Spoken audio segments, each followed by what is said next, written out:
Good Monday morning, everyone. I love Mondays. I love this author talk that we have created. You guys know me, Amy, here with Sandy and Russell, and it is just us today. So you guys, hey! Hey, hello out there in Facebook world. It does make Monday a lot better, doesn't it? That we have this to do on Monday morning. First thing, it's like, yay, we are going to be here sharing information with everyone, talking about our weekends.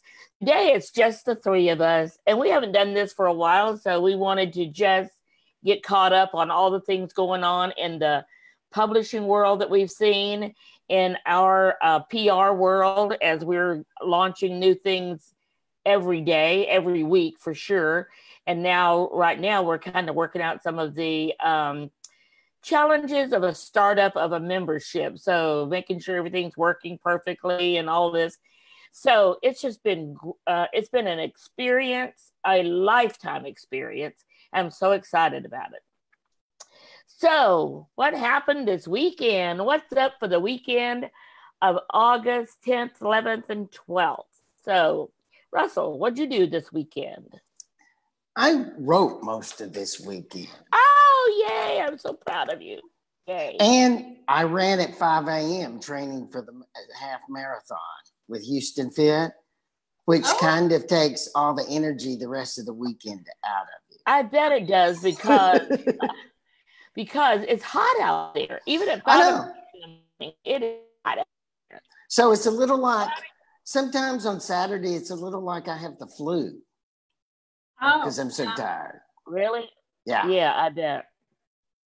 You know, that's probably because I went like crazy all weekend too. And so I felt yesterday kind of like, am I coming down with something? But I realized I was exhausted because we had been going nonstop all week. And we had our first mastermind on Friday morning. How did that go? It was wonderful, wonderful. So once a month, we have a mastermind called Meet the Experts. What's mastermind connected to? Mastermind, thank you. The mastermind is part of Through the Eyes of Authors, and it's part of our membership. It's one of the things that the members participate in. And so we have it every Friday from 11:30 to 12:30. So lunchtime for people that still have a regular job, JOB. And so the first Meet the Experts, I get it. And so one week will be Meet the Experts. Next week is accountability. So we're going to have everybody come in and talk about what their goals are for 1 month. What do you want to do this next month? And we're going to help them make sure, send the reminders and do all of that. Another one is going to... Are these people that don't have a wife to give them reminders, right? These are people that don't want their wife to remind them constantly. I don't want mine to. So if I attend this, will this prevent my wife from sending me reminders? No, this is like, but you can your wife, right? I mean, you do, right? Right. we won't say that. You're breaking up, Sandy. I can't. Melinda, I'm just kidding. I know. I can imagine what a challenge to be accountable for Russell. Woo, that would be a big one. Anyway, so on this mastermind, Kathy Hawaisen, one of the writers for Perceptive PR, she taught a class or taught a session on an author's bio. How long should it be? Should it be in first person or third person? All these things about, and things that you would like somebody to say about you, but you're not going to say, like, I'm the world's best at this. So you need to do it in third person. So, so Kathy came on and she talked about that. And then at the end, she made an offer, which was she would do to the people in that group, and we had 7 or 8, that she would do their bio for them. 3 different links. And the last one, the longer one, she would write as an article and send out to different publications. So, and she would do all of that for $25. You know, that's a really great, that's an incredible offer. That really is. She I want to do that. Okay. Well, we'll get in touch with Kathy. So I just found out, Amy told me that, okay, she's not there. Okay. So never mind. Back to today. So yay, it was a great mastermind, part of our whole course. And so then I left the minute that was over. My car was already packed, loaded. I got in the car. And David was sitting out waiting on you. David had mouth surgery on Thursday, so no, he was not waiting on anyone. He was in bed. So, and he couldn't go to graduation. So we left. My son Mark and I left as soon as I got done. The car was loaded. We took off for San Marcos, get there in time to save seats for our large family for graduation. My granddaughter, Brittany Cox, who's been a school teacher this past year, 4th grade, while she was getting her master's degree. So I'm so incredibly proud of her. So she went up on the stage and got her master's degree in education. So excited. And she's teaching 5th grade this year, starting in a couple weeks. So anyway, that was my weekend. Stayed over, took her out to lunch on Saturday, and then came back Saturday afternoon. So yesterday I spent the day on the couch, relaxing. So Amy. No, I don't do anything. You guys know this. But we have to talk about the radio show, because here's the thing, Amy. Okay. So Friday morning, every week, and this is like 3 weeks in a row now. This is happening. Okay. I said, it's Friday morning. I want to watch Amy's show. I can't find it. And by the way, I still hadn't found this week's show. It's on Where YouTube is it? Live. We do it on YouTube Live now. And I usually share it on the Vinyl Draft page, but since I'm in doing the show, I can't share our show onto Facebook. So why don't you share it on your page on Facebook so we can get to it? I can't do that while I'm in there. So that's kind of where the whole issue is on my show. You should get Vola to do it. Apparently, if she's the greatest employee that works for Sandy, she should at least do a favor for her co-employee. That's what I think. So how do we find it? How do I find it next Friday? Go to YouTube, and if you subscribe to the Vinyl Draft Radio, they'll notify you when I go on. Okay. I get notified every Friday. Wait, I thought last week you said you were going to start your own channel. I want to. That's yes, I have an idea of what I want to do, and I've talked to some people about it. So I'm going to do my own thing. I have 2 things in the works. One, I want to do a social media podcast with you guys, and it's on social media. And then I have another one that is for young, inspiring entrepreneurs that I'm thinking of doing. So. Like my sons. Yeah. That's awesome. Yeah, People like my sons that are like entrepreneurs on the internet is they listen to, because they're in the car a lot, they travel a lot because you have to, right? And they listen to a lot of podcasts. That's a big market. You can listen to the radio show's podcasts on iHeartRadio, Spotify, TuneIn, and we're getting our own app, which is pretty cool. So then you're on iTunes too, right? iTunes? Yeah. We're on iTunes, Google Play, along with all the other ones. When do you get your own app? That's coming soon. So I'm super excited about it. I guess so. Yeah, it's going to be great. Okay. So who's on your radio show this week? Well, can I ask a question, though, about the iTunes? So yours is a video, right? So you can have video podcasts on iTunes? No, it converts. They just take the audio and put it on there. Oh, okay. So they do that, or do you have to do that before you send it to them? No, they do that. And the reason I'm asking is for us. Yeah, we should do that. We want to be on iTunes. Yeah, and I'll ask Scott to do it. You what? You will? Okay, good. Okay, so that's Amy's newest assignment is. I hope she gets it done a little sooner than she was getting her own YouTube channel, which she said last week was her project. Hey, speak now, okay? Okay, hey. So we'll have to have Amy on the accountability call. Do more better. Yeah. Amy, after your radio show, you have to go to Sandy's Being Accountable crowd. I know. Dang it. I was hoping I didn't have to go to that one. I was trying to dodge it. Russell. Yeah, I'm gonna have you taking notes and writing down. I know, but last week I wish I was at it. I wish I was in court last week. I wish I was at it now because that was an incredible thing. And we know that that's one of the things I'm weakest at is stuff like that. Well, it's not just you, Russell, every author, because how can you just can't say the things about yourself that need to be said. So and now you could write it in third party and pretend somebody said that, which is fine. But you still wouldn't say the things that I would say about you, or somebody else said, I know you. And I would say great things about you and how you challenge me and all the things that you do. You would never there's other times when I also wouldn't say what you would say about me because you're kind of mad at me. When have I ever been mad at you? Hey, who's on with us right now? Right now, Amy. Not Amy. Is anyone watching? Oh. Who's on here? I'm like, well, okay. So yes, Sue said that was so true, and Sue wasn't on Friday either. So, but she had a excused absence.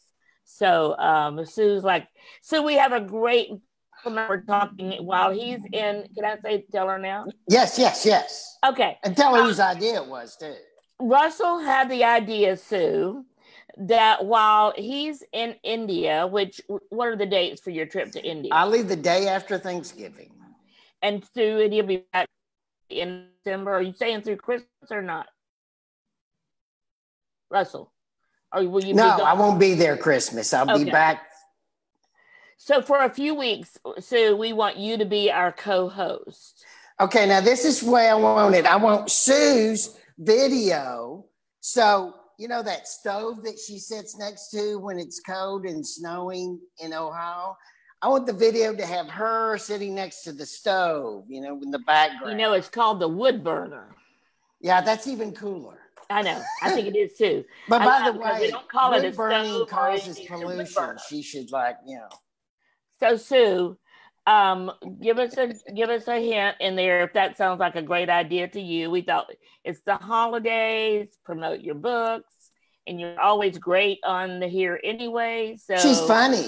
She's very funny, and she always has lots of stories going on. I mean, she has lots of stories. So Sue, give me an answer in the comments if you're okay with being the co-host of Author Talk. And then Vola's on, the employee of the month is on, she said. I know. Vola, would you please do for Amy what she doesn't seem to be able to do? Stop it. I don't know why you stop filling her head with lies. She's not employee of the month. Stop it. Just well, who is? Me. I am. I think the Chihuahua is. No, it's me. So right now, that's the two people that are commenting. Okay. So thank you all for being on, and Sue, we expect to hear from you. Oh, yeah, it's time for the New York Times article, I guess. I'm dying to talk about this. I know you are. It's yesterday's New York Times. Everybody, you need to pull this up. This would be the August 12th, Sunday Times. Amy, why don't you post the link in the comments? Please. At the top, not on the bottom fold, but at the top fold. This is a big deal. It's the business of pumping up YouTube views. Streams are for sale, eyes not included. And then it goes on to two more pages of the front pages. And it talks about indie publishing authors and partially, and how they've been suckered in by this. And I've been dying to talk about it. Yay. And so you sent us the link to it. So Amy's posting in the comments the link to how you could read this article. So it's already there. So you want to read this because it is great, and it's also an indication as soon as something gets to be popular for people to get to know each other and for all this. Or a way for us to publicize our books. Right. So tell it briefly what the article's about then. I know Amy. you talked about it. Okay, Amy, you talk about it. Okay.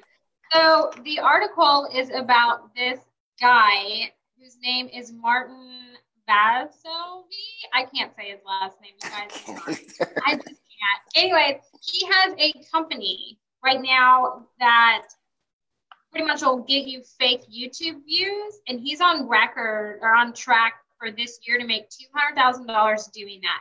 They're fake views. They're not even real. And these people that are wanting to self-promote their books are paying anywhere between $5,000 to $10,000, and they're being promised that they'll get book sales and a bigger following and stuff like that. All they get are more views on their, advertising that they have on YouTube, and they're not getting anything else. So YouTube is trying to cut down on these fake accounts and fake views and stuff. But right now, the only option that they're kind of coming up with is taking the view counter off. So it's kind of a big deal because you can get organic growth on YouTube, but you have people like this that are kind of conning people out of money. And so now he's projected to make $200,000 off people that aren't seeing any results from what he's doing except for fake YouTube views. So it's kind of sad that this is happening, and it seems to be happening more and more. It's very sad. It's very sad. And here's the deal. I remember when Twitter first got started, remember what all the bots would be. You could pay so much money and get 5,000 Twitter likes, follows in a day and all that. So they deliver what they say they'll do. He'll get you, like the lady that we read about, Dr. Judith Oppenheimer, paying $5,000 to promote her book, her self-published book, in the hopes of getting a publisher to pick her up. Okay, she got 58,000 views in one day. They were fake, though. So she got what he promised. What she didn't get was what he indicated that those views would give her. Now, he doesn't promise you're going to get the publishing deal. He just promises, I'm going to give you all these YouTube views. And from there, publishers will notice, people will buy your books, people will follow you, all this stuff. That doesn't happen because these are fake views. They can't buy your book. They're not publishers. That's fake advertising, though. He's advertising. He is, absolutely. You're going to get agents looking at you and stuff. So he's not delivering what he promised because you're pretty much saying, I'm going to get all these views. People are going to take notice, and I'm not selling more books. I'm getting views, but I'm not getting anyone contacting me like agents or anything like that. And so for me, as a social media person, that kind of pisses me off because I'm like, you're giving it such a well, it really hurts. It hurts the social media business as a whole because if people are doing that, and then if they don't keep their promises, then maybe Amy won't keep hers because she's social media also. I can a picture. So what he doesn't tell them is that these are fake views. They're not even real views. They're just fake views. I don't know how you get a fake view. How do you do that, Amy? There are several ways you can do it. It's bot hits, isn't it? Yeah, I mean, it's pretty much like that, but it's almost the same concept because there's a bunch of different ways you can do it. So like if you run a worldwide ad on Facebook, you'll get people from like the Middle Eastern liking your page. They're not potential clients. They're not organic. They're not anything like that. And so there's that along with the bots that also kind of do the YouTube thing. These people will charge you $5,000. They'll give, they have a base or whatever in India or whatever, and then they'll give them a percentage, and then they have all the people go and like your video. And so it's just kind of stuff like that. It's just the whole like networking thing along with the bots and stuff, but it's pretty much just conning you out of money, which as someone that does social media and charges for it, it's upsetting because it's not accurate and it's not fair to those people, especially to authors. Okay, I've got 3 questions that I've been dying to ask, but at the same time, we need to get to what does this mean to our viewers? People out there thinking that have written books, trying to write books, or have written books. You have to do research. I mean, if someone approaches you saying I mean, mostly if you get just like on Twitter or any other social media platform, if you get approached, someone likes you and says, oh, like me, or for $10, I can give you 100,000 followers. Kind of the same concept. They're just going to approach you differently by saying, oh, I can guarantee you'll get an agent, or I can guarantee that you're going to make more sales. So that you really have to do your research. And if you can't find anything about these people, or it's like a one-page landing page that really doesn't have any information on it, and you get a bad feeling, don't do it, because $5,000 is asinine to spend on YouTube. That's a huge amount of money. It is, and it's ridiculous. You should never spend that to get a following or anything. You should never spend that. Not on a Facebook ad, not on anything. You should never spend that kind of money. That's ridiculous. You should never spend that money unless you really check it out. I mean, and really, that much money would require me to check and recheck to make sure, not just that the person's legit, but what have they done in the past, and who have they helped, and which one of the people that bought their views got picked up by a publisher, or got an agent, or got people buying their books. But see, all of that can be faked though. Like, I can go and grab any information and say, like, oh, I've helped this person get to 500,000 followers on Instagram, or all of that. I mean, I could go and fake all that. And they actually say that in the article too.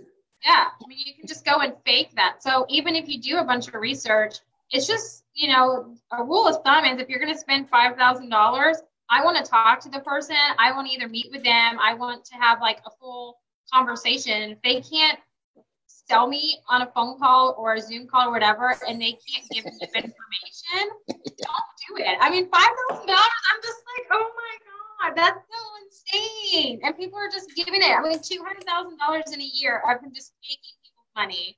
That's insane. So $200,000 at $5,000 a person adds up to quite a few people that he's ripping off. But it's more than that, because one lady paid like $8,200 and got nothing. So it's not. Well, what she said in the article was afterwards, the next day, she had the views, but they couldn't tell her who they were, anything about it. And they threw in 100 likes for free. Yeah. Now, here's my question though. I say the indie writer that paid the $5,000 for 53,000 views and 100 likes. Doesn't that change the algorithm so so it's higher up on the list when you put in? She was a poet, some kind of poetry book. If you put in something that regarding her title and poetry, wouldn't it come higher to the top? If they're doing keywords and stuff like that. So keywords and tags and being consistent with that is your key on YouTube. That's how these people become so successful on YouTube and get on the front page. It's keywords. And they're doing keywords that even if they're not relative to their video, it's what's trending and what's popular now. That's how they're getting on there. But even if it helps them rank, it's not really, I don't necessarily know if it's going to change the algorithm, because they're not real views. They're just bots. So that's why they're saying the only, conclusion they can kind of come to right now is taking the counter off, which they don't really want to do because people want to know how many views they're getting. I like that. You know what I'm saying? So they're stuck. But I mean, it's sad because it's kind of the same thing with, Facebook with the whole privacy thing, which is different. Yes. But now, it's kind of, you're losing faith in something that's only gaining more traction. So then you're opening the doorway for all these people to create these fake accounts and do what you're doing. Like, I don't know if anyone else has noticed, but on Instagram, which is really big right now, one day you'll have 15 people following you, right? I've noticed this on my account. I'll be at 300 follows because I'm not super active on it. And then the next day I'm down to like 270. That's because people follow you. And if you go and follow them back, which is the etiquette, they go and unfollow you. They just follow you to get the follow.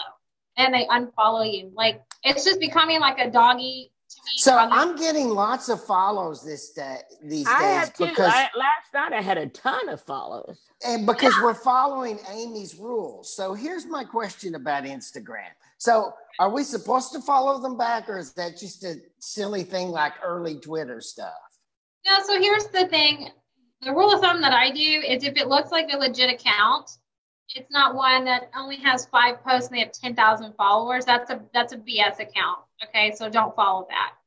My rule of thumb is they have to have over 100 posts and they have to have over like 500 followers. But they have to have over 100 posts because then I know it's legit. If they have is there some kind of limit to how many you can follow, like on Twitter?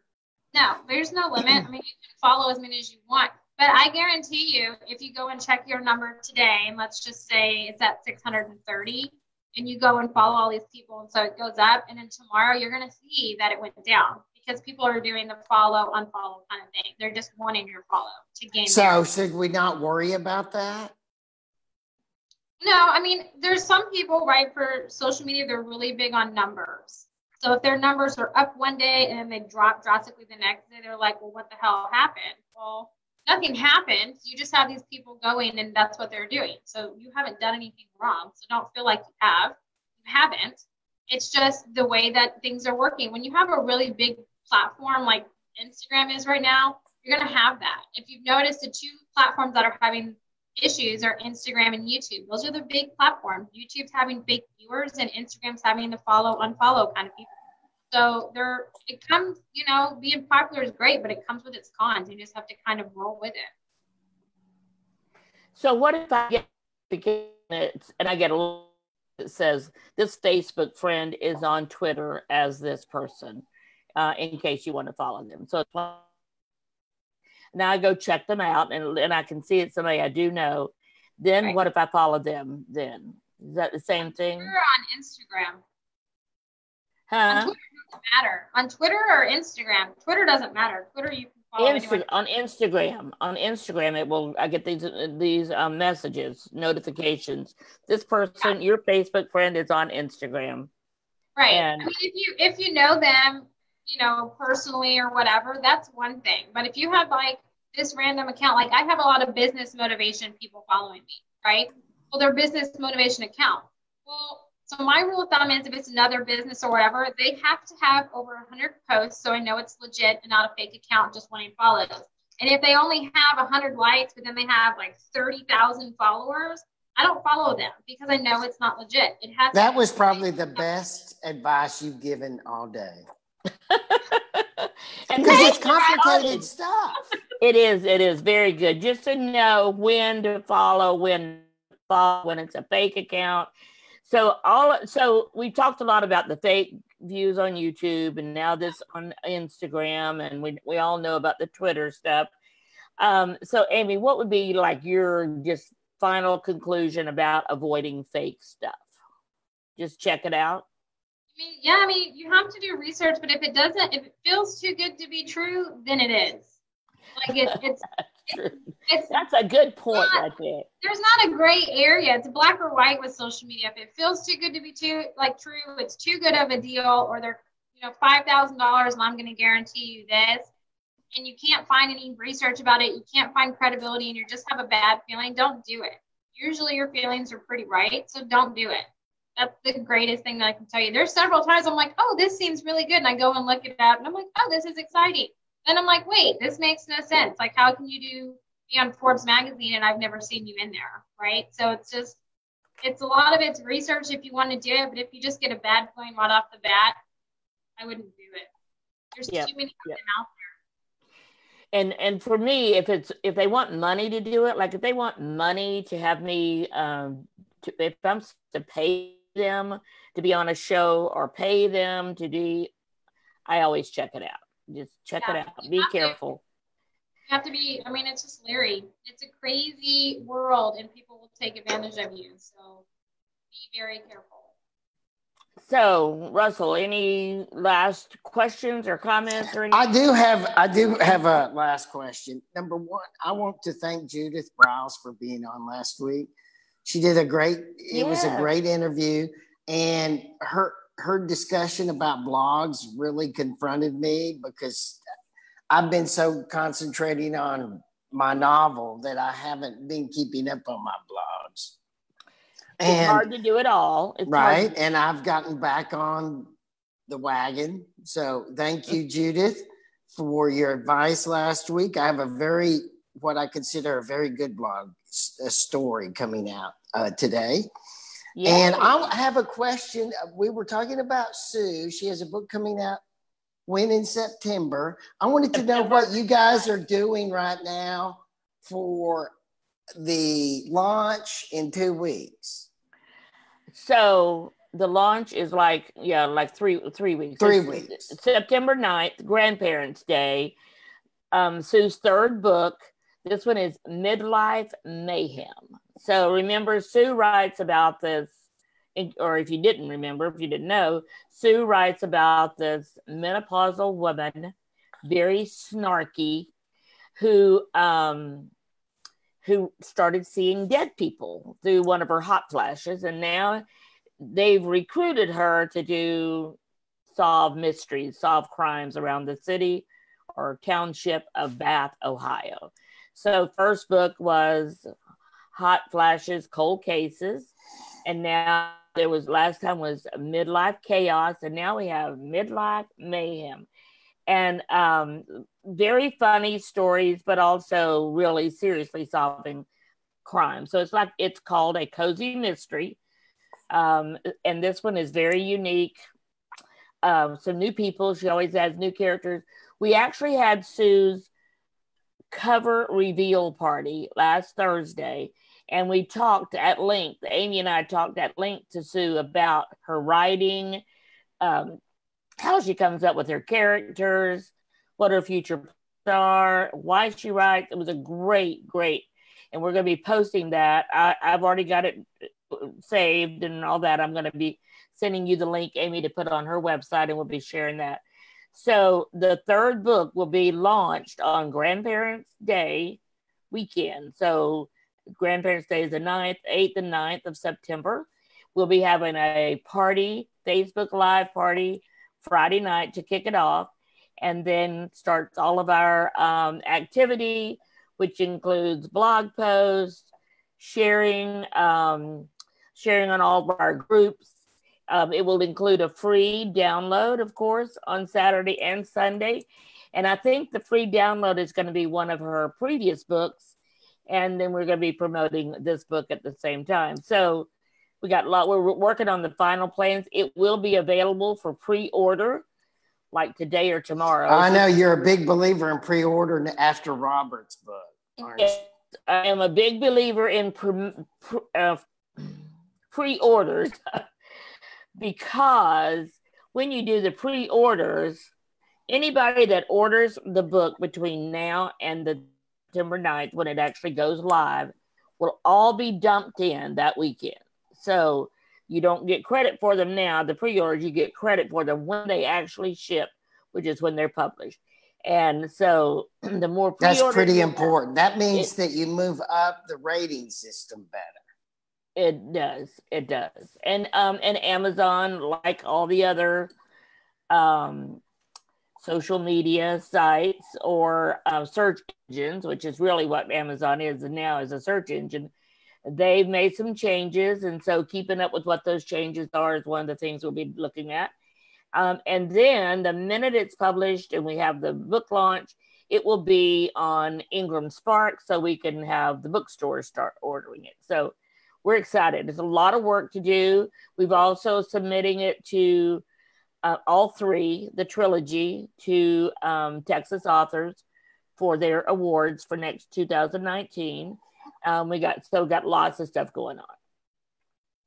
Thank you for asking. So Sue, that was your promotion for the day. And so get back on here in November and work. I know.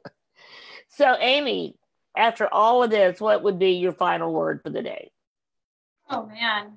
I already went on my tangent. So I guess it was a great tangent too. This was Amy Day. Amy's tangent day. I took over, you guys. I'm sorry. It's okay. It was about social media, and you are our social media go-to person. And I just love social media. But no, you guys just be careful out there. I hate to hear stories of people getting taken advantage of and investing so much money in people like this, and then they're not getting what they're paying for. So just do research. If you have any questions or you need help with it, you guys can always contact me, and I'm more than happy to help you or research it, because your money needs to be invested wisely. So any way that I can help you or Sandy or anybody, you know, if needs an extra pair of eyes, just let me know. But no, I love coming on with you guys on Mondays, and I like that it's just the three of us. We haven't done this in forever. I'm so excited. I love it. And we won't do it again forever. It's going to we are totally booked up now till like the end of November, and I've got a few people that are waiting to juggle in there. But I do want to say once before we go that we had more people join us. Red said he had been on since the beginning. And then he just made a comment. Robin Mack, thank you for joining us, Robin Mack, Nikki Lee, and Nick Wilhite. So all these people joining us and making comments. So thank you all. And if you want to be a guest on Author Talk, we are booking ahead. So get your name into us now. And and one of the things, if we have like a cancel at the last minute or something like that, we could always, if you want to be on the list to be called, you know, to come on without any advance notice, we also can do that. So we just it's like when we call Amy and wake her up. I mean, it's almost 9 o'clock. I don't even have a comment for that. No, because let me tell you, since she's got her radio show, and she gets into there every day to get started on that working. You set it up. I had to hit it. I couldn't help myself. I know. So this was not only Amy's day to have her tangent, it was pick on Amy day too, I guess. It was a great Amy day. It's good. I know you can. I know. Kaboom. Anyway, have a great week. We love you guys. Stay in touch, make comments. We'll be posting this on YouTube later today. So, and tonight is week 2 of our How to Write a Press Release course. So we'll see you all tonight that are in the course. We had a great turnout last week. So looking forward to tonight. Bye.